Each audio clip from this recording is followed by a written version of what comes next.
আয়াতের প্রেক্ষাপটের সাথে বাস্তবতায় আয়াত নাযিল করা মিলছে না। যতগুলো তাফসীর আমি দেখেছি সব মুফাসসিরিন ইকরাম আয়াতের ব্যাপারে এইটা সিদ্ধান্ত দিয়েছে। না, এদিকে তাকান, সবাই সিদ্ধান্ত দিয়েছে মুহাম্মদুর রাসূলুল্লাহকে হিজরত করার ব্যাপারে সবচাইতে বেশি ভূমিকা পালন করেছিল টাকাওয়ালারা। কারা? 2 নম্বরে বেশি ভূমিকা পালন করেছে ক্ষমতাওয়ালারা। আজ নবীর ওয়ারিস যারা, নবীর খাঁটি উম্মত যারা, এদেরকে বিপদে ফেলার জন্য আপনি তাকান, তাম পৃথিবীতে টাকাওয়ালারা আর ক্ষমতাওয়ালারা চেষ্টা চালাচ্ছে। ও ক্ষমতার মালিক যারা, টাকাওয়ালা যারা, তাদেরকে ওই জামানার সম্মানিত সৎ আলেম ওলামা যারা ছিল, এমনকি মুসা আলাইহিস সালাম সহ 5টা উপদেশ দিয়েছিল কারুনকে। কয়টা? আজকে যেহেতু মুসা নবী এখানে নেই, মুহাম্মদুর রাসূলুল্লাহ নেই, কিন্তু নবীদের ওয়ারিস হিসাবে দাবি করে আমরা এসেছি। আমারও দায়িত্ব আজকে যে টাকাওয়ালা উম্মতেরা, উত্তরাধিকারী আলেমেরা বিপদে আছে, মুসিবতে আছে, জুলুমের শিকার, তাদেরকে আমার মনে হয় আজকের এই আয়াত দিয়ে 5টা উপদেশ দেওয়া বাধ্যতামূলক হয়ে গেছে। বড় দরদ নিয়ে আপনাকে আমি 5টা উপকারের কথাই বলবো, উপদেশের কথা। ওই জামানায় নবীকে বিপদে ফেলার জন্য, এমনকি দেশ ত্যাগ করার বাধ্য করার জন্য টাকাওয়ালারা কাজ করেছিল বেশি। কারুনের ঘটনাকে আল্লাহ উল্লেখ করে জানিয়েছে।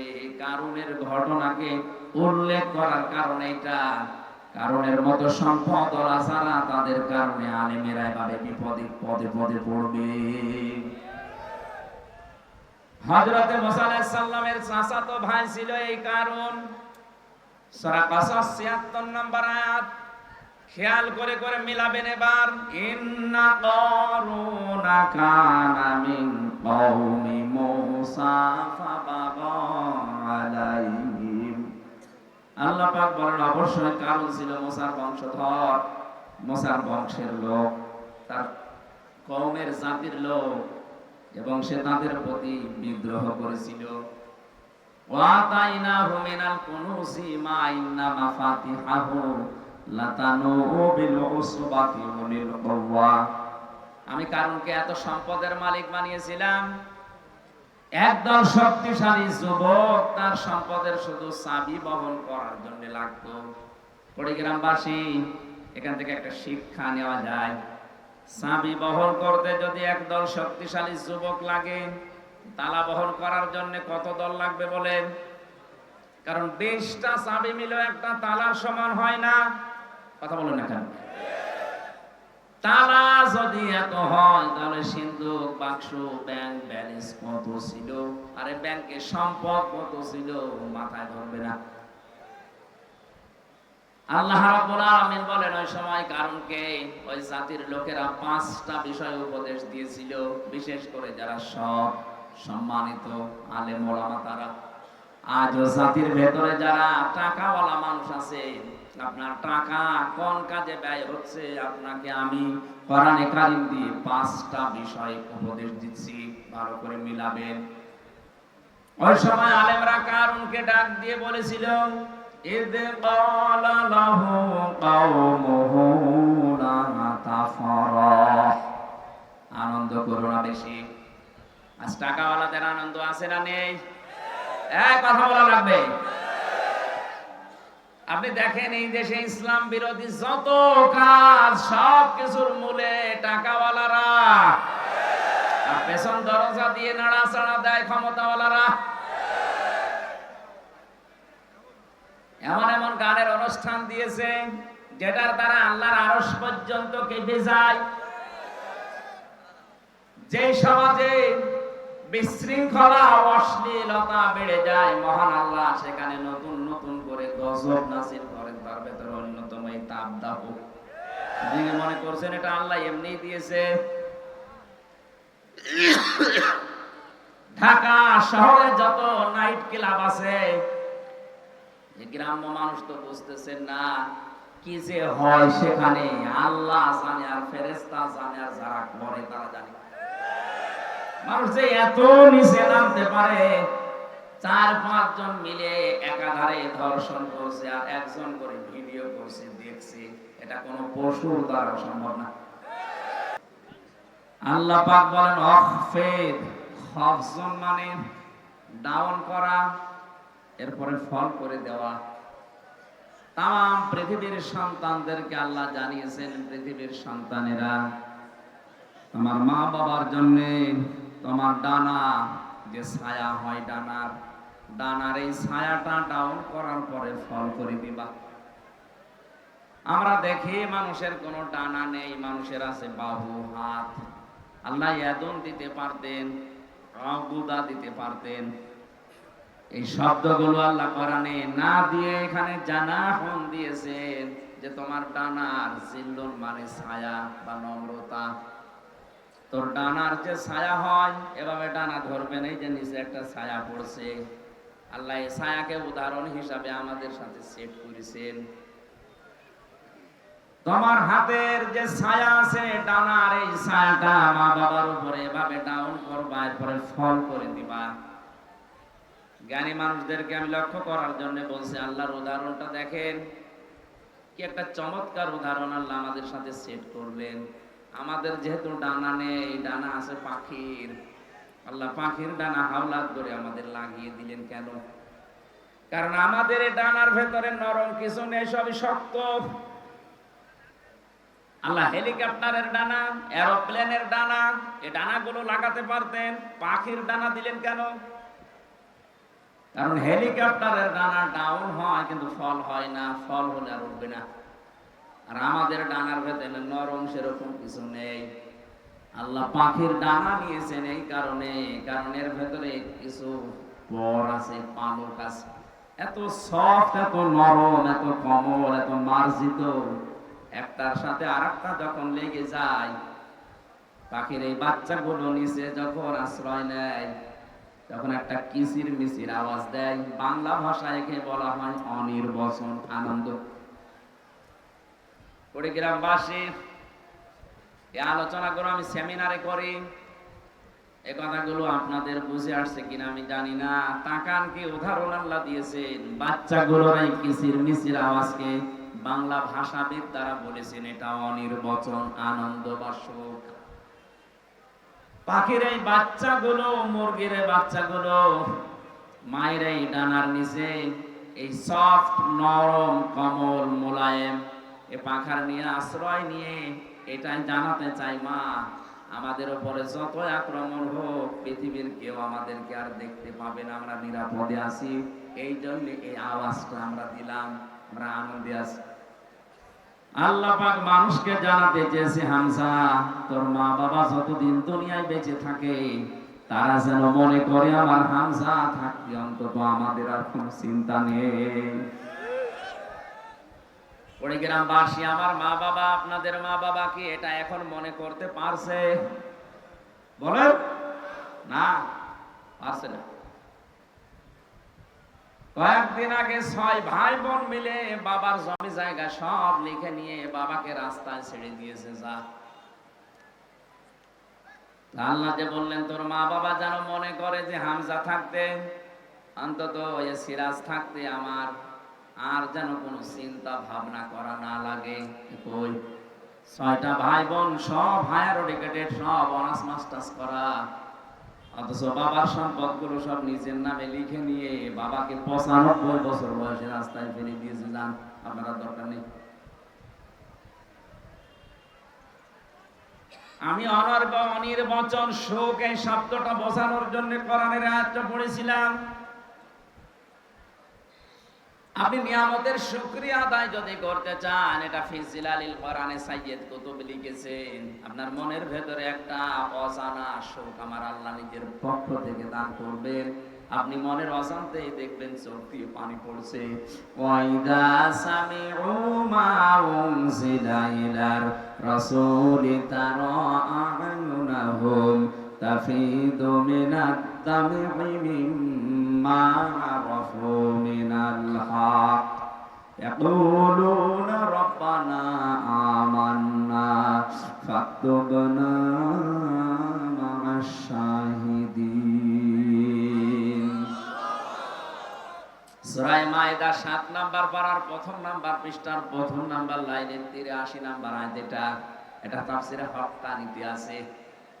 আল্লাহ পাক বলেন, নবী আপনি যখন আমার উম্মত, আমার জনগণের সামনে, আমার বান্দাদের সামনে কোরআন তেলাওয়াত করবেন, এই কোরআন বোঝার মতো যাদের অনুধাবন করার মতো শক্তি আছে, যোগ্যতা আছে, এর মর্মবাণীগুলো যারা বুঝবে, আপনি দেখবেন তাদের চোখ দিয়ে মনের অশান্তি পানি পড়ছে। কোরআনের আলোচনা শুনে সবার চোখে পানি আসবে না এমনটা না। আপনি যদি এর মর্মবাণীগুলো বুঝতে পারেন, যে আমার মালিক বলতে চাই কি আর আমি করি কি, আপনার বিবেকে যখন নাড়া দেবে, কখন যে আপনি কাঁদতেছেন আপনি নিজেও জানবেন না। নিয়ামতের শুকরিয়া আদায়ের দ্বিতীয় পদ্ধতি বুঝলাম, মনের ভেতরে একটা আনন্দ লাগা লাগবে। হ্যাঁ, এটা আমি সহ যারা আছি আমার মনে হয় আমাদের আনন্দ আজকে লাগছে। 3 নম্বরে শুকরিয়া আদায়ের শর্ত, এখান থেকে যেটা শুনবেন এটা আপনার প্র্যাকটিক্যাল লাইফে সেট করবেন। এই 3টা শর্ত যারা মেনে নেয় তারা যেন আল্লাহর নিয়ামতের শুকরিয়া আদায় করে, তাহলে আল্লাহ তার জীবনে এরকম নিয়ামত আরো বৃদ্ধি করে দেবে। বলেন আলহামদুলিল্লাহ। আর যদি এই 3টার একটাও পাওয়া না যায়, ওয়ালা ইন কাফারতুম ইন্না আযাবি লাশাদীদ। আল্লাহ লাম না দিলেও পারতেন, ইন্না না দিলেও পারতেন, 2টা গ্যারান্টি দিয়েছেন, তাকিদ দিয়েছেন।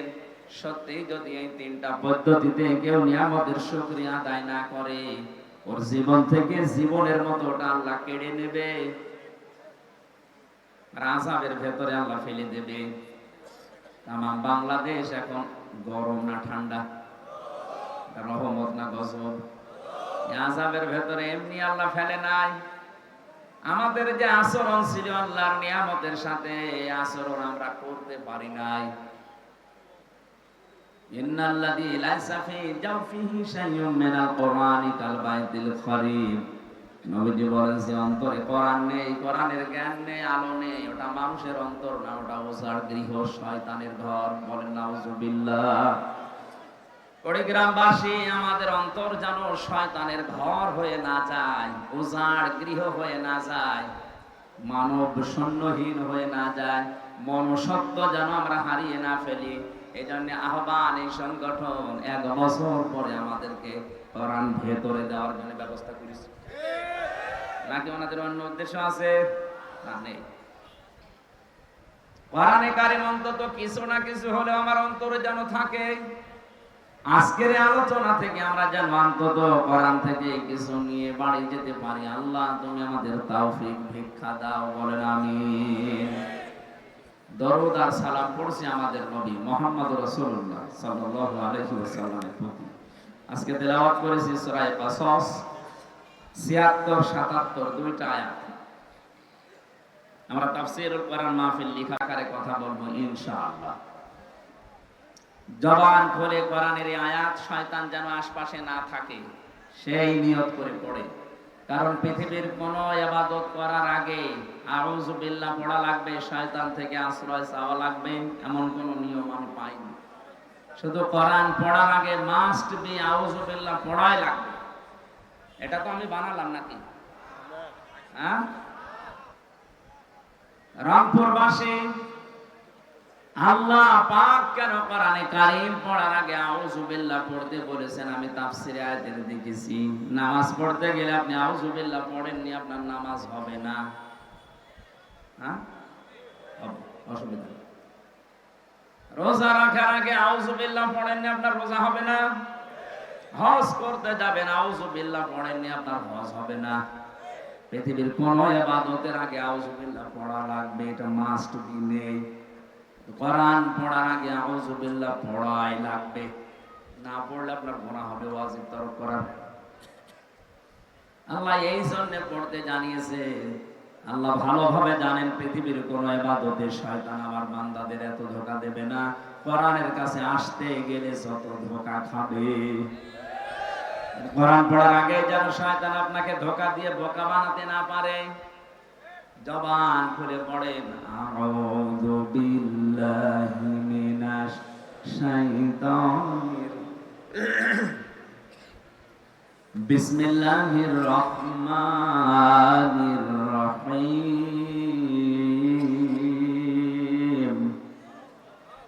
ইন্না কারুনা কানা মিন কওমি মূসা ফাবাগা আলাইহিম। সাদাকাল্লাহুল আযীম। এই পর্যন্ত থাক। এখন এর কথা বন্ধ করুন। আপনাদের জন্য কি মোনাজাত করে বাড়ি চলে যাবো? কথা বন্ধ করেন। পুলিশ ভাইরা কয় গো, এত পুলিশ দেখলাম। আপনি একটু অস্ত্র ইস্যু করেন তো ভাই। ভাই এই যে টুপি মাথায় দেওয়া ভাই, কি আপনার কি হয়েছে? ওখানে বসেন। যে ইবাদতে কষ্ট বেশি হয়, ইবাদত সওয়াব বেশি হয়। আজকে দেখতে পাচ্ছি তো কষ্ট হচ্ছে, কথা বলবেন না।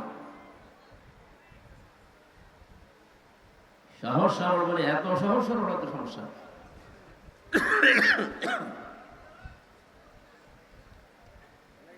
আমার ভাইরা,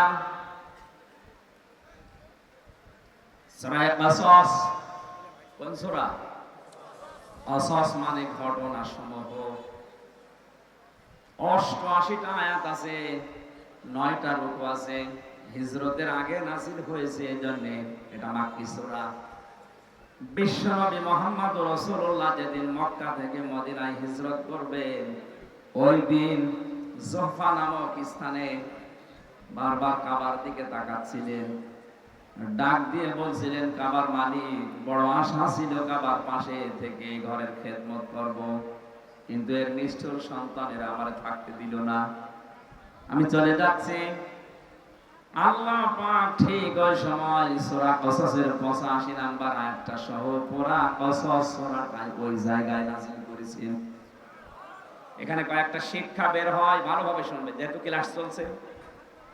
কোরআনে কারীম জানাচ্ছে, ইন্নাল্লাযী ফারাদা আলাইকাল কুরআনা লারাদ্দুকা ইলা মাআদ। আল্লাহ পাক বলেন, হে নবী, কাবার দিকে আপনার চাহনি, আপনার আকাঙ্ক্ষা, আপনার তাকানো দেখে আমি বুঝতে পেরেছি কাবার প্রতি আপনার ভালোবাসা। যান, আপনি মদিনায় চলে যান। আপনাকে আমি গ্যারান্টি দিলাম, যেখান থেকে পাঠাচ্ছি আবার এই মক্কাতে আপনাকে আমি ফেরত নিয়ে আসবো। জোরে বলেন সুবহানাল্লাহ। এই আয়াত দ্বারা প্রমাণ হয়, কোরআনে কারীমের উপরে থাকতে গিয়ে যদি কেউ কণ্ঠাসা হয়ে যায়, নিজের এলাকায় থাকতে না পারে, যদি হিজরত করাও লাগে, মহান আল্লাহ কোরআনের ইজ্জতে ওই জায়গায় সম্মানের সাথে আবার মৃত্যুর আগে ফেরত নিয়ে আসবেন। লা রাদ্দুকা ইলা মাআদ দিয়েছেন আল্লাহ, লামটা না দিলেও পারতেন। এটা দিয়ে গ্যারান্টি দিয়েছেন কিয়ামত পর্যন্ত। এটা শুধু রাসূলের জন্য না, যারাই কোরআনের জন্য কষ্ট স্বীকার করবে, জুলুম, নির্যাতন, অত্যাচার, ষড়যন্ত্রের শিকার হবে, বাড়িতে থাকতে পারে না, এলাকায় থাকতে পারে না, দেশেও থাকতে পারে না, এই মানুষগুলোর জন্য সুসংবাদ, আপনাকে আমার আল্লাহ এলাকাতে মরণের আগে নিয়ে যাবেন বাদশাহীর সম্মান দিয়ে।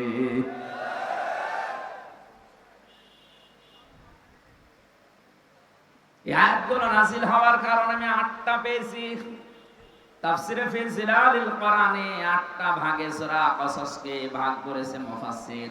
আমরা যেখান থেকে পড়েছি এখানে মাত্র একটা ইঙ্গিত দেওয়া আছে শুধু। খুব খেয়াল করে শোনেন, নবী যখন প্রচার করছিলেন কোরআনে কারীম, ওই সময় তাকে মেরে ফেলার জন্য একটা সিদ্ধান্ত নেওয়া হয়েছিল। দারুন নদওয়ার এই বৈঠকে, তার মানে আবু জেহেলের ওই সময় সংসদ ছিল দারুন নদওয়া। এই সংসদ ভবনে আবু জেহেল 24 জন তার পার্লামেন্টের যে সদস্য আছে তাদেরকে নিয়ে বসে তড়ি ঘড়ি করে সিদ্ধান্ত নিচ্ছিল মুহাম্মদ রাসূলুল্লাহর ব্যাপারে। সিরিয়া থেকে এক মুরব্বির সুরত নিয়ে শয়তান নিজে ওই বৈঠকে হাজির। এক একজন এক একটা পরামর্শ যখন দিচ্ছিল, খুব ভালো করে মেলাবেন কিন্তু, বিভিন্ন পরামর্শ যখন দেয়, কেউ বলে আবার ওনাকে জেলখানায় পাঠিয়ে দেন, 3 বছর তো বন্দী অবস্থায় ছিল। যেই বলে জেলখানায় আবার পাঠিয়ে দেন, ওই যে মুরব্বী,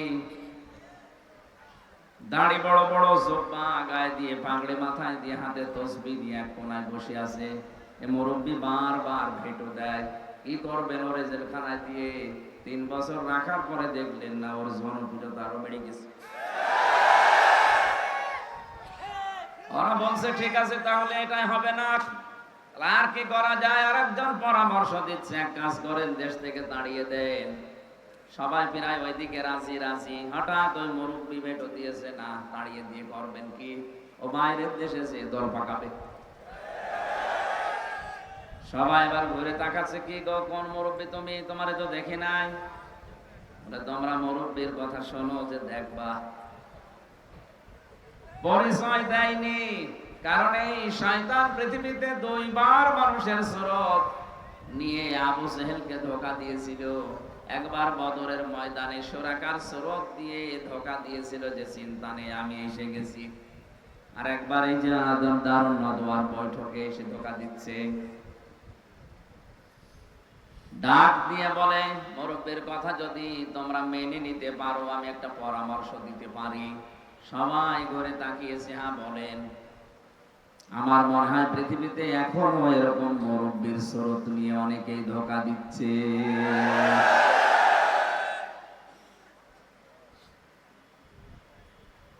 পৃথিবীর কোন জালেমরা এত বড় বড় সিদ্ধান্ত নেয় না, কিন্তু আলেম নামে কিছু জালেম বড় বড় পাগড়ে নিয়ে, জব্বা নিয়ে, সিরিয়ার এই শয়তানের স্রোত নিয়ে এসে এমন এমন তাক লাগায়, ঢাক দেয়, শেষে জালেমরা পর্যন্ত দিক দাঁড়া হারিয়ে ফেলে। ডাক দিয়ে বলছে, তোমরা এক কাজ করো, লোকটারে জেলে দিলেও হবে না, দেশ থেকে তাড়িয়ে দিলেও হবে না, ওর চ্যাপ্টার ক্লোজ করে দাও, মেরে ফেলো। এখানে আমার ইবনে হিশাম বর্ণনা করছেন, সিরাত ইবনে হিশাম যিনি লিখেছেন, তিনি বলেন, এই যে 24 জন যারা বড় বড় নেতা, পার্লামেন্ট সদস্য, এই মুরব্বীর কথা শোনার পরে কেউ প্রতিবাদ করে নাই, সবাই নিশ্চুপ। কি বুঝলেন এখান থেকে আপনি বলেন? একটা নিরপরাধ মানুষকে মেরে ফেলার জন্য সিদ্ধান্ত দেওয়া হচ্ছে, অথচ একটা লোকও কথা বলছে না। 1500 বছর আগে শুধু এরকম হয়েছিল, 1500 বছর পরে এখন পৃথিবীতে এরকম হয় না। এটা আমি দেশের কথা না, পৃথিবীর 228টা রাষ্ট্র আছে, যে কোনো এক দেশের কথা বলছি। এমনও দেশ আছে বিনা কারণে একজন মানুষকে মেরে ফেলার সিদ্ধান্ত নেওয়া হচ্ছে, অথচ তামাম দেশের মানুষ সব নিশ্চুপ, কিছুই বলে না। আপনি আবার ঠিক বলে এই দেশের নাম মনে করি। আমি বলছি কোন দেশের নাম আমি নিজেও জানি না। বলেন তো, যে 24 জন মানুষ নিরপরাধ মানুষকে মেরে ফেলার জন্য একজন সিদ্ধান্ত দিল, আর সব নিশ্চুপ, এরা কি মানুষ না জানোয়ার? সবই তো মানুষের সুরত নিয়ে আছে, একটাও কথা বলে না। আমারও মনে হয় মাঝে মাঝে পৃথিবীটা কেমন যেন হয়ে গেল, বিনা কারণে একজনকে বিপদে ফেলে দেয়, বিনা কারণে একজনের জীবন নাশ হয়ে যায়, গুম হয়ে যায়, আর সারা দেশের মানুষ হাঁ করে তাকিয়ে কিচ্ছু বলে না। বিশ্বনবীকে হত্যার জন্য আবু জেহেল সর্বশেষ ঘোষণা দিল, 100 লাল উট দেওয়া হবে। ওই জায়গা থেকে দাঁড়িয়েছে একজন, তার নাম ওমর। এই লোকটা দাঁড়িয়ে বলে, 100 লাল উট, হ্যাঁ আমি যাচ্ছি। খোলা তরবারি নিয়ে যাচ্ছিল। আমি ইতিহাস বলার জন্য এখানে বসি না, ঐতিহাসিক প্রেক্ষাপটটা বললাম। শেষ পর্যন্ত নিজে মুসলমান হয়ে গেছে। বাকি যে 24 জন ওখানে বসেছিল, ওই যে মুরব্বী এবার সিদ্ধান্ত নিয়েছে, যাকে পাঠালে সে তো ফেল করেছে, কাজ করো, ওভাবে হবে না। এই 24 জনের ভেতর থেকে এক একজন গোত্র থেকে, এক একজনের বংশ থেকে এক একজন যুবককে রেডি করো, সবাইকে পাঠিয়ে দাও মোহাম্মদের ঘরে আজ রাতের বেলা। 24 জন মিলে মারবে, তাহলে কেউ কারো উপরে দোষ চাপাতে পারবে না। আজ পৃথিবীতে ইমানদারদের বিপদে ফেলার জন্য এই শয়তানের স্রোত নিয়ে অনেকে বিভিন্ন জায়গায় বসে বসে ধোঁকা দিয়ে বোকা বানিয়ে অনেক আলেমকে জেলখানায় পর্যন্ত পাঠাচ্ছে। যারা দায়িত্বে আছে ওদের অত দায় পড়ে নাই যে আমির হামজাকে 3 বছর জেলে রাখা লাগবে না। এর মতো কিছু মৌলবী বিশাল সোপা গায়ে দিয়ে যে কানের কাছে মুখ নিয়ে বলে আর কত আটকে রাখতে পারেন না। নাকি বেশি বলে ফেললাম? শেষ পর্যন্ত ওরা 24 জন মিলে রাসূলুল্লাহর ঘরের চারিদিকে দাঁড়িয়ে আছে। প্রতিটি কথা থেকে আপনি দেখবেন একটা একটা করে শিক্ষা আমি নিয়ে আসবো ইনশাআল্লাহ। চারিদিকে ওরা দাঁড়িয়ে আছে, মুহাম্মদুর রাসূলুল্লাহ। জিবরাইল এসে বলে, হে রাসূল, আপনার চারিদিকে ওরা দাঁড়িয়ে আছে খোলা তরবারি নিয়ে, আপনি ওঠেন, সূরা ইয়াসিনের কয়েকটা আয়াত তেলাওয়াত করে এক মুষ্টি বালু হাতে নেন, সামনের দিকে শুধু ফিকে মারেন, বাকি যা করার আল্লাহর কুদরত করবে। নবীজি সূরা ইয়াসিনের আয়াত তেলাওয়াত করলেন, ইন্না জাআলনা ফি আ'নাকিহিম আগলালান ফাহিয়া ইলাল আদকানি ফাহুম মুতমাহুন ওয়া জাআলনা মিন বাইনি আইদিহিম সাদ্দাও ওয়া মিন খালফিহিম সাদ্দান ফাআগশাইনাহুম ফাহুম লা ইউবসিরুন। বলেন আল্লাহু আকবার। শুধু সামনের দিকে ফিকে মেরেছিলেন, চারিদিকে কাফেরদের চোখে পৌঁছিয়ে দিয়েছে আমার আল্লাহর কুদরত। ওই আল্লাহর কুদরত এখন দুনিয়ায় আছে না নেই? নবীজি নিজের জামাই হযরতে আলীকে ডাক দিলেন, বললেন, এই যে টোপলা বাঁধা আছে ছোট ছোট করে, যারা আমাকে হত্যার জন্য এসেছে ওদের এই টোপলাগুলো আমানত। আমি যদি এখন এগুলো নিয়ে পালিয়ে যাই তাহলে আমার আল-আমিন নামের কলঙ্ক হবে। কোন নামের? আরো জোরে। ওরা আমাকে আল-আমিন নাম দিয়েছে, আস-সাদিক নাম দিয়েছে। এখন যদি এগুলো নিয়ে আমি পালিয়ে চলে যাই রাতের আধারে, আমার আল-আমিন নামের কলঙ্ক হয়ে যাবে। সুতরাং তুমি আমার বিছানার উপরে আমার চাদর গায়ে দিয়ে মোড়া দিয়ে শুয়ে পড়ো, বাকি যা করার আমি তোমারে বলি। চাদরটা সামনের দিকে একটু মোড় দিয়ে রাখবা, পা দিয়ে পেছনে আটকিয়ে রাখবা। 3 দিন পরে মদিনায় আমার সাথে দেখা করবা। আর এখানে যে কয়টা টোপলা আছে প্রত্যেকের নাম লেখা আছে, ঠিকানা দেওয়া আছে। সকালবেলা তার বাড়িতে যেয়ে পৌঁছিয়ে দিয়ে আসবা। কয়েকটা কথা বলেছিলেন নবীজি তাকে। 1 নম্বরে চাদরটা মোড়া দাও, 2 নম্বরে 3 দিন পরে আমার সাথে মদিনায় দেখা করো, 3 নম্বরে আমানতগুলো নাম অনুযায়ী বাড়িতে পৌঁছিয়ে দাও।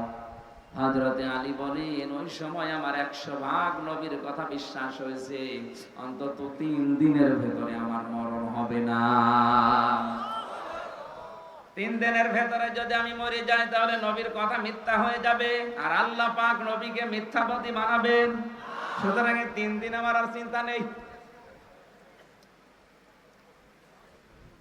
নবীজি চলে গেলেন ওখান থেকে। কাফেরেরা ওই সময় এসেছে, ঘরের ভেতরে প্রবেশ করে বিছানার উপরে তাকে দেখে বলে, তো পাওয়া গেছে। একজন বলে দাও কোপ, আরেকজন বলে দাঁড়াও দেখি। পাওয়া যখন গেছে তখন শান্তি নিয়ে মারা যাবে, আগে মুখটা দেখি। চাদর নিয়ে টানাটানি করে। হযরতে আলী বলে, নবীজি আমাকে বলেছিল হাত দিয়ে শুধু শক্ত করে ধরে রাখবা, আমি ধরে রেখেছিলাম। ওরা 24 জন মিলে টানাটানি করে, চাদর ধস্তাধস্তি করে, খুলতে পারে না। আমার মনে হচ্ছিল তামাম দুনিয়ার সব যুবকেরা যদি আজকে আমার চাদর ধরে টানাটানি করে, খোলা সম্ভব না। কি শক্তি আমার আল্লাহ আমার এই হাতের ভেতরে যেন দিয়ে দিয়েছে। মনে মনে ভাবছিলাম আমি ধস্তাধস্তি করতে থাকবো যতক্ষণ ওরা আমাকে মেরে ফেলার সিদ্ধান্ত না নেয়। কারণ আমি যতক্ষণ সময় ক্ষেপণ করব, ওদিকে আমার আল্লাহর নবী 2 পা হলেও মদিনার দিকে এগিয়ে যাবে। ও বাংলার মুসলমানেরা, নবীজি আজকে নেই, বিশ্ব নবীর ওয়ারিস আছে, তাদেরকে সামনের দিকে এগিয়ে দেওয়ার জন্য যদি এরকম কারো সাথে ধস্তাধস্তি করা লাগে, সময় ক্ষেপণ করবে, আশা থাকবে নবীর ওয়ারিসরা 2 পা হলেও দেশে এগিয়ে যাবে। কথা কি বললাম আপনি না বুঝলেও এ বুঝেছে? এই কথা বলছেন? আপনার হয়তো ওই রকম ক্ষমতা নেই। বাতিল যখনই আসবে, রাম আর বামরা যখনই বিভিন্ন সুরত নিয়ে আসবে আলেমদের বিপক্ষে অবস্থান নেওয়ার জন্য, আপনি ধস্তাধস্তি করে হলো, নড়াচড়া করে হলো সময় ক্ষেপণ করবে, বাধা দেবেন যেন আলেমরা একটু এগিয়ে যেতে পারে। হযরতে আলী বলেন, যখন ওরা আমাকে মেরে ফেলার সিদ্ধান্ত নিয়ে ফেলেছে যে না আর দরকার নেই, তখন আমি ছেড়ে দিলাম। আমার মুখটা দেখার পরে গরম দেয় কে? কোথায় মোহাম্মদ? তুমি এখানে কেন? বললাম তোমাদের এত কথার জবাব দেওয়ার জন্য আমি এখানে শুয়ে পড়ি নাই, শুয়ে আছি একটা কারণে। ওই যে টোপলাগুলো দেখতে পাও, তোমাদের আমানত রাখা আছে, যার যারটা আমি তার কাছে পৌঁছিয়ে দেব। ও বাংলার মুসলমানেরা, কি বুঝলেন এখান থেকে? শুধু শোনা না, যেই নবীর জীবন মরণ নিয়ে টানাটানি, নিজের জামাইকে যিনি মৃত্যুর বিছানায় রেখে যাচ্ছে, তারপরেও যেন আমানতের দায়িত্ব নষ্ট না হয়।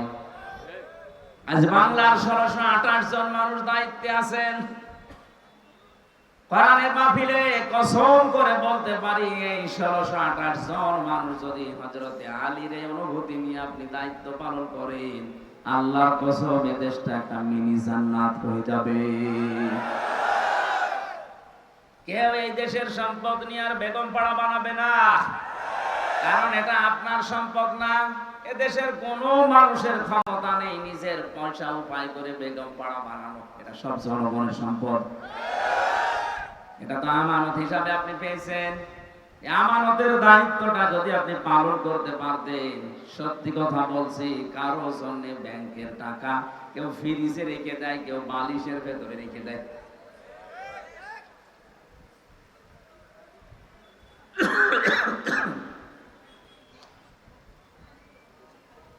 হযরতে আলী বলেন, প্রত্যেকের কাছে আমি এভাবে পৌঁছিয়ে দিচ্ছিলাম। আমার মনে দৃঢ় বিশ্বাসে যে আমি 3 দিনের ভেতরে আমার কোনো মরণ হবে না। বিশ্ব নবীর কথা আমার মদিনায় সাক্ষাৎ করাই লাগবে, এ সুযোগ আল্লাহ আমারে দেবেন। নবীজি ওখান থেকে বের হয়ে আবু বকরের বাড়িতে ডাক দিলেন, আসসালামু আলাইকুম ইয়া আবা বকর। সঙ্গে সঙ্গে ভেতর থেকে জবাব দিয়েছে, লাব্বাইক ওয়া সাদাইক ইয়া রাসূলুল্লাহ। নবীজি বলেন, আবু বকর, আমি তো খুব জোরে ডাক দেই না, মৃদু স্বরে একটা আওয়াজ দিলাম, তুমি জলদি করে দরজা খুলে দিলে, গভীর রজনীতে ঘুমাওনি। সিদ্দিক আকবর বলে, হে রাসূল, শুধু আজকের রাতটা না, 6 মাস আগে আপনি আমাকে একটা ইঙ্গিত দিয়েছিলেন। দেখতে দেখতে সবাই তো চলে গেল, আবু বকর, কোন দিন জানি আমারও হিজরত করা লাগে। যদি আমি হিজরত করি, তোমার সাথে নিতে পারি। আপনি বলেন না যে নেব, শুধু পারি বলেছিলেন। ওই দিন থেকে শুরু করে আমি 2টা বিষয় লক্ষ্য করে রেখেছি। 2টা উট আমি কিনে এক ইহুদির কাছে লালন পালন করতে দিয়েছি। 2 নাম্বার, ওই দিন আমি নিজে আমার টোপলা বেঁধে দরজার সাথে পেট লাগিয়ে আছি, কখন আল্লাহর নবী আমার একটা ডাক দেয়। 6টা মাস আমি ঘুমিয়েছি শুধু হেলান দিয়ে দরজার সাথে।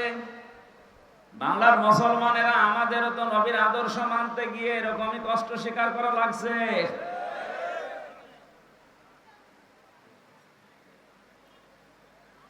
বিশ্ব নবী হযরতে আবু বকরকে সাথে নিলেন।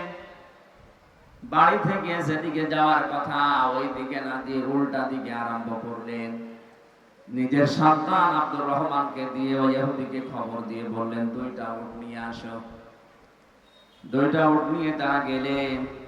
গারে সৌর, যেখানে 3.5 কিলোমিটার প্রায় আমি নিজে উঠেছিলাম, মুহাম্মদুর রাসূলুল্লাহ ওখানে যে 3 দিন অবস্থান নিয়েছিলেন। আল্লাহ রাব্বুল আলামিন বলেন, আমার নবীকে আমি সাহায্য করেছি, শুধু ওই সময় না, কিয়ামত পর্যন্ত যে সাহায্য করব তার প্রমাণ আমি আল্লাহ রেখে দিয়েছি। ওই জায়গায় যে বাবলা গাছটা কাঠ হয়ে ওই গর্তের মুখেই সঙ্গে সঙ্গে কবুতর এসে বাসা বেঁধেছে, মাকড়সা জাল বিছিয়েছে। হযরতে আবু বকরকে নবীজি বললেন, ক্লান্ত হয়ে গেছি সারা রাত হাঁটতে হাঁটতে, পাটা একটু বিছিয়ে দাও তোমার উপরে মাথা দিয়ে আমি একটু ঘুমিয়ে যাই। তিনি বললেন, হে রাসূল আপনি দাঁড়ান, পাহাড়ি এলাকা সাপ বিচ্ছু থাকতে পারে। নিজের বিভিন্ন কাপড় যেগুলো ছিল ছিঁড়ে ছিঁড়ে বিভিন্ন গর্তের ভেতরে দিয়ে মুখ বন্ধ করলেন, আর একটা গর্ত বন্ধ হয়নি। হযরতে আবু বকর বলেন, আমার পা দিয়ে গর্তের মুখে পা দিয়ে আমি বন্ধ করে রেখেছি। 1000 বছর একটা সাপ এখানে বসে আছে, 1000 বছর। তাওরাত কিতাবে শুনেছিল মুসা আলাইহিস সালাম তাকে তেলাওয়াত করে নাকি শুনিয়েছিল যে এই রাস্তা দিয়ে শেষ নবী মুহাম্মদুর রাসূলুল্লাহ হিজরত করে যাবেন, এই জায়গায় আশ্রয় নিলেও নিতে পারেন। ওই দিন থেকে এই সর্পটা মুহাম্মদুর রাসূলুল্লাহকে এক নজর দেখার জন্য 1000 বছর ওয়েট করছে। আমি সুবহানাল্লাহ আলহামদুলিল্লাহ বলার জন্য না, এখান থেকে একটা শিক্ষা পেয়েছি। একটা বিষধর সাপ যদি 1000 বছর গর্তের ভেতরে এত কষ্ট করে নবী মুহাম্মদুর রাসূলুল্লাহকে দেখার জন্য ওয়েট করতে পারে, 53 বছর হয়ে গেল, একটা বারের জন্য আমাদের মনে কি আফসোস আসে না? মুহাম্মদুর রাসূলুল্লাহ যেভাবে 10 বছর রাষ্ট্র দিয়ে কোরআন দিয়ে রাষ্ট্র চালিয়েছিলেন, আমরা একটু চালিয়ে দেখি। কত মানুষ তো চালালো, 53 বছর দেখলাম, কাঙ্ক্ষিত মানের শান্তি তো আমরা পেলাম না। এখন শুধু দেখতে বাকি আছে, কোরআন দিয়ে রেস্টা চললে কেমন দেখা যায় এটা দেখতে বাকি আছে। মুসাফির অবস্থায়, মাজলুম অবস্থায়, অসুস্থ অবস্থায় দোয়া করছে লক্ষ মানুষ নিয়ে, মাবুদ কোরআন দিয়ে দেশ চললে কেমন দেখা যায়, মরণের আগে অন্তত হলো একবার তুমি আমাদেরকে দেখাও। সাপ বিভিন্ন জায়গায় যে যেখানে যায় দেখে গর্তের মুখ বন্ধ। এখানে বারবার টোকা দিয়েছিল কিন্তু পা উনি সরাতে চাননি, এজন্য দিয়েছেন সবর। হযরতে আবু বকর বিষের যন্ত্রণায় তার শরীর পর্যন্ত হলুদ হয়ে গেছে। বিশ্বনবী মুহাম্মদুর রাসূলুল্লাহর ঘুমন্ত অবস্থায় তার চোখের পানি পড়েছে। ঘুম থেকে উঠে বললেন, কি কাঁদো কেন? বাড়ির কথা মনে পড়েছে। হযরতে আবু বকর বলে, হে রাসূল, যেদিন আপনার প্রতি ঈমান এনেছি ওই দিন তাম পৃথিবীর চাইতে আপনাকে আমি ভালোবাসি বেশি। সাপে আমার কামড় দিয়েছে, যন্ত্রণায় আমার কলিজা পর্যন্ত রক্ত পর্যন্ত জ্বলছে, কিন্তু আপনি ঘুমিয়ে আছেন, ডিস্টার্ব হবে এজন্য কিছু বলতে পারি না।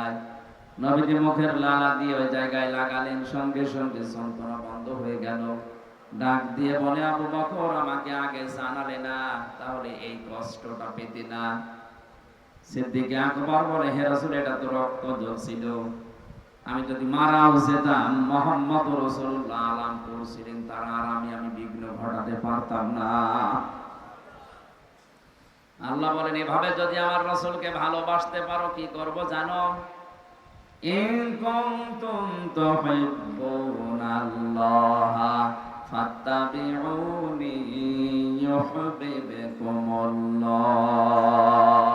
ওয়া ইয়াগফির লাকুম যুনুবাকুম আল্লাহু গফুরুর রহিম। এইভাবে করে যদি তোমরা আমার রাসূলকে ভালোবাসা দিতে পারো, আমি আল্লাহ বলছি জীবনের যত অপরাধ আছে সবগুলো আমি আল্লাহ মাফ করে দেব। সিদ্দিক আকবর কি ভেবেছিলেন যে আমার রক্ত জ্বলছে, কলিজা জ্বলছে, জীবনও যদি চলে যায় রাসূলের আরামে আমি বিঘ্ন ঘটাবো না। আজ বিশ্বনবী মুহাম্মদুর রাসূলুল্লাহ মদিনায় ঘুমিয়ে আছে, তার আদর্শকে যদি এই দেশে কেউ ভুলণ্ঠিত করে, তার আদর্শকে গালি দেয়, অপছন্দ করে, আমাদের জীবন চলে গেলে হলেও এর বিরুদ্ধে কথা বলা দরকার। গত কয়েকদিন আগে গালি দিয়েছে লালমনিরহাটে, কি এই যে কি কোন জেলা যেন, দিনাজপুরের কাহারোল এক মুসলিম, আমি নাম নিলাম না, উনি মুহাম্মদ রাসূলুল্লাহকে শেষ পর্যন্ত গালি দিয়ে ফেলেছে। আহ্বান জানাবো, নবীজি কিন্তু আমাদের কাছে কলিজার চাইতেও দামি। আপনি আর যাই করেন, কোরআন আর নবী এই দুইটা নিয়ে উল্টা পাল্টা কিছু বলবেন না, শেষে অঘটন ঘটে যাবে, সামাল দিতে পারবেন না।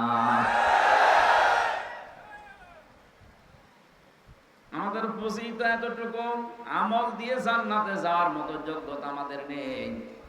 আমরা যদি ভালোবাসাও দেখাতে পারি, কিয়ামতে যেন আল্লাহ এইটার ওসিলা আবু বকরের সাথে একটু আমাদেরকে তোলেন, বলেন আমিন।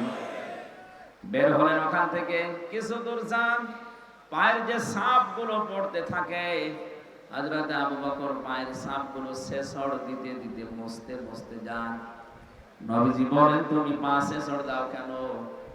সিদ্দিক আকবর বলে, হে রাসূল, আবু জেহেল যদিও আপনি নাম দিয়েছেন, ও লোকটা কিন্তু আবুল হাকাম, বুদ্ধির পিতা। ওর এত বুদ্ধি, এত জ্ঞান, মানুষের পায়ের ছাপ দিকে বলে দিতে পারে যে কার ছেলে, কোন বংশের ছেলে, কখন হেঁটে গেছে। আমরা যেভাবে যাচ্ছি, সকালবেলায় তো আমাদেরকে খুঁজতে বের হবে, পায়ের ছাপ দেখে দেখে আমাদেরকে ধরে ফেলতে পারে। এজন্য আমি পাঁচ ছেঁচড় দিয়ে ওই জায়গা, ওই দাগগুলো আমি মুছতে মুছতে যাচ্ছি। বিশ্বনবী মুহাম্মদ রাসূলুল্লাহ ওখান থেকে জোহফা নামক জায়গা পর্যন্ত যে আর কাবা শরীফ দেখতে পাচ্ছিলেন না। তখন মনের দুঃখ নিয়ে এই কথাগুলো বলেছিলেন, মাবুদ, কাবা তো আর দেখা যায় না, আমি তো যেতে মনে চাই না, শুধু তোমার আদেশ পালন করার জন্য আমি হিজরত করছি।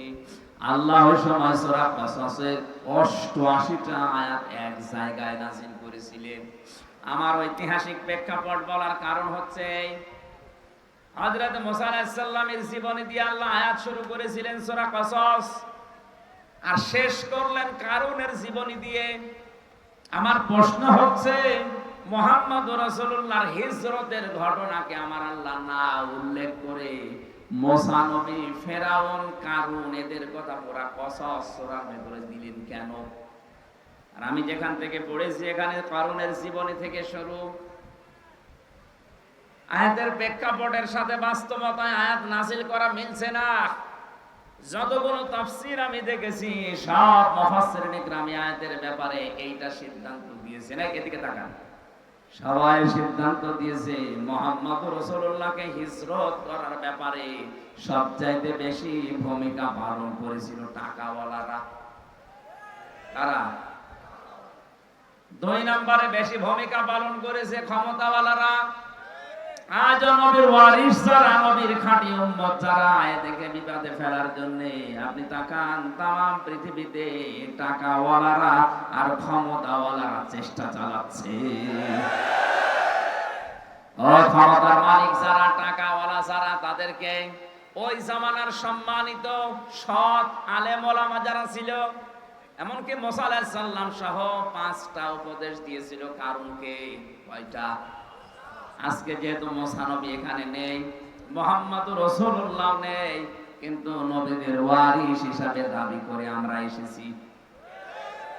আমারও দায়িত্ব আজকে যে টাকাওয়ালা উম্মতেরা, উত্তরাধিকারী আলেমেরা বিপদে আছে, মুসিবতে আছে, জুলুমের শিকার, তাদেরকে আমার মনে হয় আজকের এই আয়াত দিয়ে 5টা উপদেশ দেওয়া বাধ্যতামূলক হয়ে গেছে। বড় দরদ নিয়ে আপনাকে আমি 5টা উপকারের কথাই বলবো, উপদেশের কথা। ওই জামানায় নবীকে বিপদে ফেলার জন্য, এমনকি দেশ ত্যাগ করার বাধ্য করার জন্য টাকাওয়ালারা কাজ করেছিল বেশি। কারুনের ঘটনাকে আল্লাহ উল্লেখ করে জানিয়েছে। কারুনের ঘটনাকে উল্লেখ করার কারণে এটা, কারুনের মতো সম্পদওয়ালা যারা, তাদের কারণে আলেমেরা এভাবে বিপদে পদে পদে পড়বে। হযরত মুসা আলাইহিস সালামের চাচাতো ভাই ছিল এই কারুন। সূরা কাসাস ৭৬ নম্বর আয়াত খেয়াল করে করে মিলাবেন এবার। ইন্না কারুনা কানা মিন কওমি মূসা ফাবাগা আলাইহিম। আল্লাহ পাক বলেন, অবশ্যই কারুন ছিল মুসার বংশধর, মুসার বংশের লোক, তার কওমের জাতির লোক, এবং সে তাদের প্রতি বিদ্রোহ করেছিল। ওয়াতাইনাহু মিনাল কুনুসি মা ইন্না মাফাতিহাহু লাতানু বিল উসবাতি উলিল কুওয়া। আমি কারণকে এত সম্পদের মালিক বানিয়েছিলাম, একদল শক্তিশালী যুবক তার সম্পদের শুধু চাবি বহন করার জন্য লাগতো। কুড়িগ্রামবাসী, এখান থেকে একটা শিক্ষা নেওয়া যায়। চাবি বহন করতে যদি একদল শক্তিশালী যুবক লাগে, তালা বহন করার জন্য কত দল লাগবে বলেন? কারণ 20টা চাবি মিলে একটা তালার সমান হয় না। কথা বলেন না কেন? তালা যদি এত হয়, তাহলে সিন্ধুক, বাক্স, ব্যাংক ব্যালেন্স কত ছিল, আরে ব্যাংকে সম্পদ কত ছিল, মাথায় ধরবে না। আল্লাহ রাব্বুল আলামিন বলেন ওই সময় কারণকে ওই জাতির লোকেরা 5টা বিষয় উপদেশ দিয়েছিল, বিশেষ করে যারা সৎ সম্মানিত আলেম ওলামা তারা। আজ ও জাতির ভেতরে যারা টাকাওয়ালা মানুষ আছে, আপনার টাকা কোন কাজে ব্যয় হচ্ছে আপনাকে আমি কোরআনে কারীম দিয়ে 5টা বিষয় উপদেশ দিচ্ছি, ভালো করে মিলাবেন। ওই সময় আলেমরা কারণকে ডাক দিয়ে বলেছিল, ইদ ক্বালা লাহু কওমুহু লা তাফরাহ। আনন্দ করো না বেশি। আজ টাকাওয়ালাদের আনন্দ আছে না নেই? এক কথা বলা লাগবে।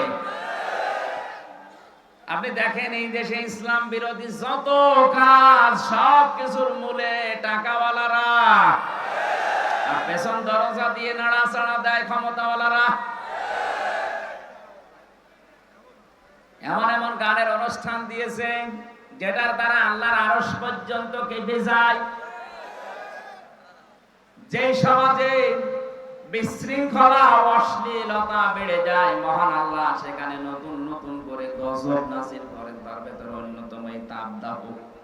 আপনি মনে করছেন এটা আল্লাহ এমনি দিয়েছে? ঢাকা শহরে যত নাইট ক্লাব আছে, গ্রাম্য মানুষ তো বুঝতেছেন না কি যে হয় সেখানে। আল্লাহ জানে, আর ফেরেশতা জানে, আর যারা করে তারা জানে। মানুষ যে এত নিচে নামতে পারে, 4-5 জন মিলে একাধারে ধর্ষণ করছে, আর একজন করে ভিডিও করছে, দেখছে। এটা কোনো পশুর দ্বারা সম্ভব না। অশ্লীলতা, জেনা, ব্যভিচার, ধর্ষণ যখন সমাজে বেড়ে যায়, মহান আল্লাহ 27টা গজব ওই দেশে নাযিল করে। কোরআনে কারীম জানিয়েছে, সাহারাল ফাসাদু ফিল বাররি ওয়াল বাহরি বিমা কাসাবাত আইদিন নাস লিয়ুযিকাহুম বা'দাল্লাযী আমিলু লাআল্লাহুম ইয়ারজিউন। যারা স্থলে যে বিপদ আপদগুলো, যে তাপদাহ চলছে, হঠাৎ বৃষ্টি বন্ধ হয়ে গেছে, দুনিয়া গরম করে ফেলেছি, আমি আল্লাহ এটা এমনি এমনি করি না, তোদের হাতের কামাইয়ের ফসল এটা। আমি আল্লাহ চাই এই তীব্র আযাব দিয়ে তোরা যেন আমি আল্লাহর দিকে তওবা করে ফিরে আসিস। আপনি দেখেন পৃথিবীর ময়দানে যারা সবচাইতে বেশি উচ্ছৃঙ্খল, বিশেষ করে জেনা ব্যভিচারের লাইনে, আল্লাহ তাদেরকে ধরেছেন। এই যে দুবাই, বিমানবন্দর পর্যন্ত ভাসিয়ে দিয়েছে। এত বড় শক্তিশালী, এত বড় অর্থনৈতিক ভাবে সম্পূর্ণ দেশকে যদি আল্লাহ চোখের পলকে নষ্ট করে দিতে পারে, তছনছ করে দিতে পারে, আমাদের কিছুই লাগবে না। শুধু এই তিস্তার পানিকে যদি আল্লাহ হুকুম দেয় 100 হাত উঁচু হয়ে একটু জারণ করে, বুঝেও পাবেন না কিছু। অনেকে বলে এটা প্রাকৃতিক দুর্যোগ, শয়তান। প্রাকৃতিক দুর্যোগ বলে কিছু নেই, এগুলো সব আমার আল্লাহর গজব। আপনি থামেন, এই আনন্দ ফুর্তি এগুলো বন্ধ করেন এখনো। বিভিন্ন নাম দিয়ে দিবস বানিয়ে বানিয়ে যেটা আনন্দ করছেন, একটা কোরআনের সাথে হাদিসের সাথে মিলছে না। মানে আনন্দ আপনি করবেন ইসলামের সীমার ভেতরে থেকে। এমনকি আজকে ঈদুল আযহা, ঈদুল ফিতরকেও মানুষ এমন আনন্দের জায়গায় নিয়ে গেছে যেখানে কোরআনের নিয়ম নেই। ঈদুল আযহা, ঈদুল ফিতরের শিক্ষা কি ছিল? আগে ত্যাগ, এরপরে ভোগ। কথা বলেন না কেন? 1 মাস রোজা রেখে আপনি আনন্দে খাবেন, লাফাবেন না। আগে সাদকা দেন, আগে ফিতর দেন। ওইটা দিয়ে গরিব মানুষেরা সেমাই কিনবে, চিনি কিনবে, খাবার কিনবে, ওর বাচ্চারা আনন্দ করবে, উল্লাস করবে, খুশি হবে। ওইটা দেখে আপনি খুশি হবেন। আপনি আগে শুধু খাবেন, আবার হবে না। ঈদুল আজহাতেও তা কুরবানি জবাই করে নিজে আগে খেয়ে মরবেন না, আগে জবাই করে গোশত গরিবকে দিয়ে আসেন। গরিব মানুষেরা খাবে, আনন্দ করবে, হাসবে, ওদের হাসি দেখে এরপরে আপনি খাবার খাবেন। কথা বলেন না কেন? ইসলামে তো দিবস ছিলই মাত্র এই দুইটা, আগে ত্যাগ, এরপরে ভোগ। আপনি বলেন তো এই দুইটা দিবস বাদ দিয়ে যত দিবস এই বাংলাদেশে এখন চলছে, সে যে নামেই হোক, আমি নাম নিলাম না, আন্তর্জাতিক সাম্রাজ্যবাদী যারা আমাদের পকেটের টাকাগুলো একদিকে ছিনিয়ে নেওয়ার জন্য নতুন নতুন দিবস বানিয়েছে, আর একদিকে আমাদেরকে বিশৃঙ্খলা ও শৃঙ্খলা যৌনতায় ভাসিয়ে দেওয়ার জন্য ব্যবস্থা করে দিয়েছে। আমি আবার বলছি, ঈদুল আজহা, ঈদুল ফিতর বাদ দিয়ে দুনিয়ায় এমন কোন দিবস আপনি পাবেন না যেখানে আগে ত্যাগ এরপরে ভোগ, আগে ভোগ এরপরে ত্যাগ। কথা বলেন না? 14 ফেব্রুয়ারি পালন করে মানুষ, বলেন না কেন? এর ভেতরে কি আগে ত্যাগ এরপরে ভোগ? না, আগে ভোগ করবেন, তারপরে ত্যাগ করবেন। এজন্য আমাদের উচিত হচ্ছে যে দিবসের সাথে কোরআনের, হাদিসের এবং বাস্তবতার মিল নেই, ওইটা পালন করে আমরা নিজেদের সম্পদগুলো আনন্দ করতে যে নষ্ট করব না। এটা যেহেতু রেকর্ড হচ্ছে সারা বাংলাদেশে, কালকে ছড়িয়ে যাবে। বড় বড় ধনী যারা আছেন, টাকার মালিক, কোরআন হাদিসে আমি পেয়েছি তিনটা জিনিস মানুষকে সবচাইতে বেশি ধ্বংস করেছে দুনিয়ায়। 1 নম্বরে টাকা, 2 নম্বরে ক্ষমতা, 3 নম্বরে নারী। আমি সহ যারাই শুনলাম প্রত্যেকেই যেন এই তিনটা বিষয়ের ব্যাপারে সেনসিটিভ থাকি, সিনসিয়ার থাকি, সতর্ক থাকি। আমাদেরকে যেন আমাদের সম্পদ, আমাদের ক্ষমতা, আমাদেরকে যেন নারীতে জাহান্নামে নিয়ে যেতে না পারে। বলেন আমিন। দুনিয়াতে যত মানুষ ধ্বংস হওয়ার পেছনে টাকা আর ক্ষমতা যত মানুষকে নষ্ট করেছে, পৃথিবীর কোন জিনিস এত বেশি মানুষকে নষ্ট করতে পারে না। এই দুইটার মালিক যারা, তারা কিন্তু আরো বেশি সতর্ক থাকবেন। টাকা পেলে আপনি আনন্দ করবেন না। নবীজি জানিয়েছেন কিয়ামতে আল্লাহ প্রতিটি মানুষকে নিজের সামনে দাঁড় করাবেন।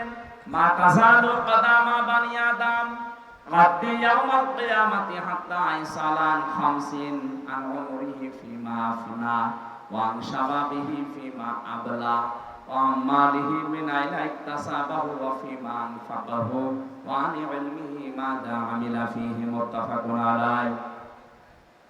রংপুরবাসী প্রতিটি মানুষকে আল্লাহ নিজের সামনে দাঁড় করাবে। এভাবে দাঁড়া, 5টা প্রশ্নের জবাব দেওয়া লাগবে তোরে। নবীজি বলেন, জবাব যদি সঠিকভাবে দিতে না পারে, ও সামনেও যাবে না, পেছনেও যাবে না, জায়গায় দাঁড়িয়ে থাকবে। আমি সহ যারা এখানে আছি, মনে করেন এখন আমাদের চলছে ওইটা, ময়দানে মাহশার কায়েম হয়ে গেছে, মহান আল্লাহ তার সামনে হামজাকে দাঁড় করিয়েছে। আমার এই 33 বছর জীবনটা নিয়ে আমি দাঁড়িয়েছি। কয় বছর? বলেন বলেন। আমি 33 বছর জীবন নিয়ে দাঁড়ালাম। সভাপতি 60 বছরের জীবন নিয়ে দাঁড়িয়েছে। আমি নিজের জীবনটা নিয়ে মনে করেন আমি দাঁড়িয়ে আছি মহান আল্লাহর সামনে। নিজের দিকে তাকিয়ে আজকের ওয়াজটা আপনি মিলাবেন। আল্লাহ যদি জিজ্ঞাসা করে, হামজা এই সারাটা জীবন কি করলি বলতো, আপনি কি মনে করেন আমি 33 বছরের জবাব সঠিকভাবে দিতে পারবো? আমি একা থাকলে আমার মাঝে মাঝে মনে হয়, আল্লাহ পাক যদি বলে হামজা কিয়ামতের ময়দানে 2024 সালের এপ্রিল মাসের 30 তারিখ পর্যন্ত করে মাফ করে দিলাম, শুধু মে মাসের 1 থেকে এই যে 5 তারিখ, আজকে 1 থেকে 4 তারিখে 4 দিনের হিসাব দিয়ে তুই জান্নাতে চলে যা। আমার তো 4 দিনের হিসাব সঠিকভাবে দেওয়া সম্ভব না। আপনারা পারবেন না? এখানে শব্দটা ছিল আন উমরিহি ফিমা আফনা। 4 দিন না 4 বছর না, পুরা জীবনের হিসাব আল্লাহ পুঙ্খানুপুঙ্খানু সুম্মা লাতুসআলুন্না ইয়াওমাইদিন আনিন নাঈম। প্রতিটি নিয়ামতের সঠিক জবাব আপনার কাছ থেকে নেবে। আজকের এই ওয়াজটা যদি আজ সবাই আমরা সত্যি নিজের মনে করে মেনে নিতে পারতাম, আমার জীবন পরিচ্ছন্ন হয়ে যেত। হাদিসটা যদিও দুর্বল, আমি শিক্ষার জন্য বলছি। খলিফাতুল মুসলিমিন হযরত ওমর ইন্তেকালের 12 বছর পর তার সন্তান আব্দুল্লাহ স্বপ্নে দেখলেন বাবা যেন সুন্দর কাপড় পরে ভেজা নিয়ে গোসল করে আসতেছে বাড়ির দিকে। ডাক দিয়ে বলে, বাবা কোথায় ছিলেন? 12 বছর আপনাকে আমি দেখি নাই। হযরত ওমর বলে, সন্তান আমার, 12টা বছর দুনিয়ার জীবন আমি ছেড়েছি। এই 12 বছর মহান আল্লাহর কাছে আমার জীবনের হিসাব দিচ্ছিলাম। শেষ পর্যন্ত মহান আল্লাহ আমাকে মাফ করে দিয়েছে।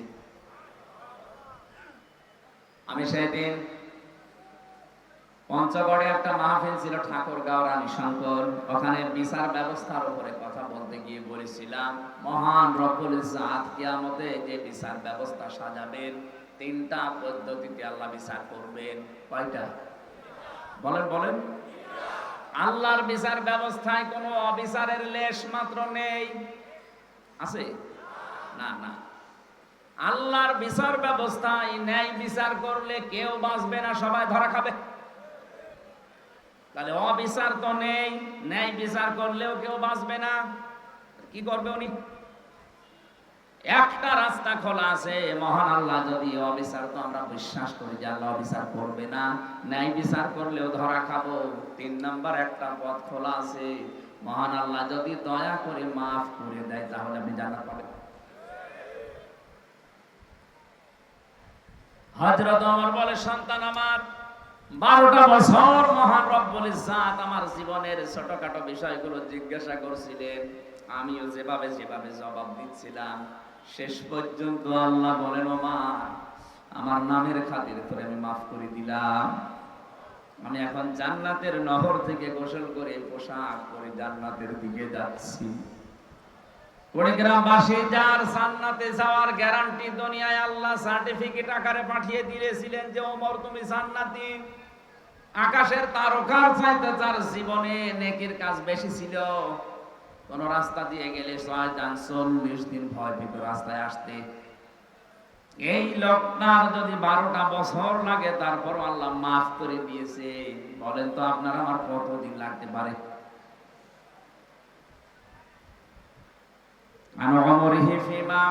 কি করে কাটালি সারাটা জীবন বল আমার সামনে দাঁড়িয়ে। 2 নম্বরে তোকে একটা যৌবন কাল দিয়েছিলাম, 15 থেকে 45, এই যৌবন কালটা কি করে কাটিয়েছিস বল। আমার মনে হয় এই প্রশ্নের জবাবে 100 জনের 98 জন ধরা খাবে। কথা বলেন না কেন? আরো যেন ধরা খায় সেই ব্যবস্থা অনেকে ষড়যন্ত্র করে দিচ্ছে। নয়তো শিক্ষা ব্যবস্থায় কোরআনে কারিম বাদ দিয়ে কেন আজে বাজে জিনিস ঢোকানো হবে? শরীফ থেকে শরীফা হওয়ার গল্প দিয়েছেন আপনি, আপনাকে বাস্তবতা বোঝেন ওটা কি হচ্ছে।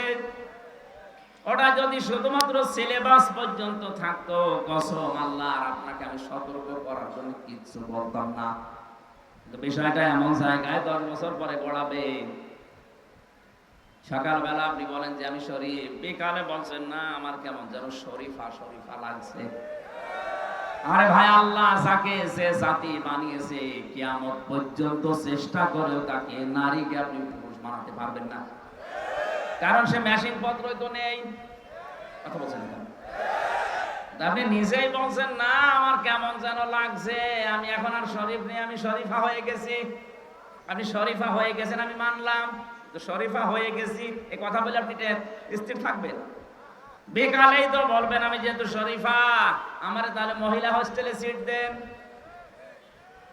কি জি ঠিক, আপনি সিট নিয়ে কি করবেন? ওখানে আমার মেয়ে আছে, আমার বোন আছে, আমার ফুফু আছে। এক কথা বলছেন না? আপনি মাল যতই বলেন আমি শরীফা, আপনি আসলে কি এক কথা বলেন না কেন? ওখানে যে আমার মেয়ে, আমার ফুফু, আমার বোন আছে, আপনি ঠিক থাকবেন? একজন বলছে হুজুর যুবক যুবতী এক জায়গায় ঘুমানো জায়েজ আছে, ঘুমানো জায়েজ আছে কিন্তু তো ঘুমাবে না। ঘুমাবে? আপনি শরীফ থেকে শরীফ হয় ঘুমাবেন?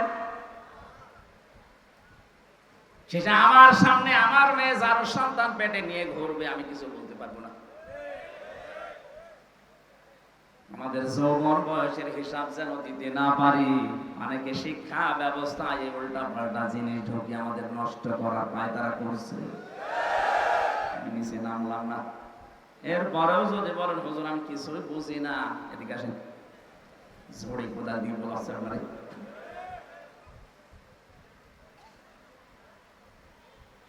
3 নাম্বার আল্লাহ জিজ্ঞাসা করবেন যতটুকু মাল উপার্জন করেছিলে কোন কোন রাস্তা দিয়ে, ওই রাস্তা বলো। আজ বাংলার দায়িত্বশীলদেরকে বলছি, সম্পদ যারা উপার্জন করছেন রাস্তাটা ঠিক করেন। বৈধ পথে ইনকাম করে রংপুর শহরে কেউ 15 তলা 20 তলা বিল্ডিং বানানো কিয়ামতের আগে সম্ভব না। আর আপনার বিল্ডিং এর কোনো হিসাব নেই। কয় টাকা বেতন আপনার বলেন তো দেখি? হিসাবটা খুব খেয়াল করে আপনি কোন জায়গা থেকে টাকাগুলো নিচ্ছেন। এমন এমন ব্যবস্থা আমরা করে দিয়েছি আজকে কোর্টের ইট পর্যন্ত এখন আমাদের কাছে টাকা চাই। আমার এই 2টা মামলা আমার একেবারে সর্বশান্ত করে দিল। কোর্টে এখন কুষ্টিয়া থেকে ঢাকা কোর্টে গেলে কোর্টের ইটও বলে হুজুর এটা দিয়ে যান। আপনি রংপুর কোর্টে যাবেন, কুড়িগ্রামের কোর্টে যাবেন, এই এলাকার কোর্টে মনে হয় চাই না। টাকা উপায় করতে নিষেধ নেই, কিন্তু রাস্তাটা একটু খেয়াল রাখবেন। আজকে রংপুর শহরে আমার শেষ কথা ছিল এটা, পৃথিবীর ময়দানে যারা অবৈধভাবে ইনকাম করছেন, আপনার বিবেক মেনে নিচ্ছে না, তারপরও আপনি ইনকাম করছেন, 2টা ক্ষতি হবে আপনার। 1 নম্বরে অবৈধ সম্পদ আপনি দুনিয়ায় ভোগ করে যেতে পারবেন না। 2 নম্বরে মরণের পরে ওই অবৈধ সম্পদগুলো আপনার ছেলে মেয়ে, আপনার স্ত্রী, আপনার দলের লোক আরো অবৈধ কাজে ব্যয় করবে। আপনি কবরে বসে বসে ফ্ল্যাক্সি লোড হয়ে বিকাশ হয়ে পেয়ে যাবেন। যদি বলেন হুজুর আমার বিকাশ নাম্বার খোলা নেই, এমনি খুলে যাবে। বিকাশ খোলা লাগবে? যে সম্পদ উপার্জনের ব্যাপারে খুব সেনসিটিভ থাকা লাগবে। কি দরকার আপনার, কত টাকা লাগে একটা মানুষের জীবন চলতে? 4 নম্বরে আল্লাহ বলবেন এই টাকা কোথায় কোথায় খরচ করলি বল। কারের অনুষ্ঠান দিলে যেখানে উলঙ্গ নাচ হয় 500 টাকা চাইলে 5000 টাকা বের করে দেন। কোরআন শিক্ষা দেওয়া হবে, কোরআন প্রচার করা হবে, 20 টাকা চাইলে 2 টাকা দাও, জিড়া চলে না ওইটা দেখ। লান তানালুল বিররা হাত্তা তুনফিকু মিম্মা তুহিব্বুন। আল্লাহ পাক বলেন অতক্ষণ পর্যন্ত নেকি পাবা না যতক্ষণ তোমার মহব্বতের জিনিস আমি আল্লাহর জন্য না দেবে। এখানে সম্পদ উপার্জন করা এবং কোথায় কোথায় খরচ করছে যেখানে সেখানে আনন্দের জন্য দিয়ে দিলেই হবে না। সম্পদ ওলারা এখানে একটু খেয়াল করে দেবেন। 5 নম্বরে যতটুকু জানতে তার উপরে কতটুকু মানতে এইটা বলো। সম্পদওয়ালাদের প্রতি আমার প্রধান উপদেশ, 1 নম্বরে আপনি আনন্দ করবেন কিন্তু ইসলামের ভেতরে থেকে। 2 নম্বরে আল্লাহ পাক বলেন অবতাগি ফিমা আতাকাল্লাহু দারাল আখিরাহ। ও বাংলাদেশের সম্পদওয়ালারা, টাকা পয়সা আল্লাহ দিয়েছে, এটা নিয়ামত মনে করে আখিরাতের ঘর তৈরি করেন। আমি আকিস গ্রুপে চাকরি করতাম, এ দেশের 3 নাম্বার ধনী তারা।